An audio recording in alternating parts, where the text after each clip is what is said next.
Şəhid məzarlarından oğurluq eləyənlər saxlanıldı. 16 və 17 yaşları var imiş. Report xəbər verir ki, bu barədə Daxili İşlər Nazirliyi məlumat yayıb. Qeyd olunub ki, ötən gün Sabunçu rayonu Bakıxanov qəsəbəsində yerləşən qəbirstanlıqda şəhid Səyavuş Kəlbalıyev və Fəxri Məmmədovun məzarları üzərində olan şəxsi əşyalarının oğurlanması barədə polisə müraciət daxil olub.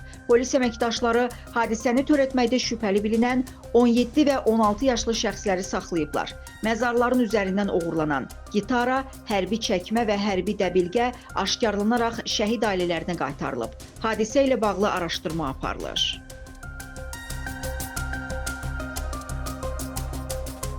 Dostum Kənanla bir yerdə getdik Şəhidlər Xiyabanına.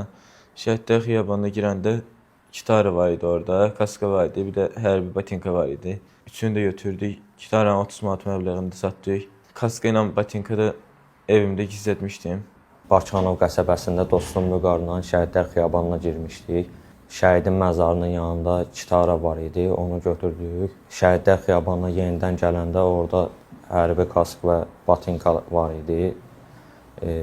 Onları da götürdük.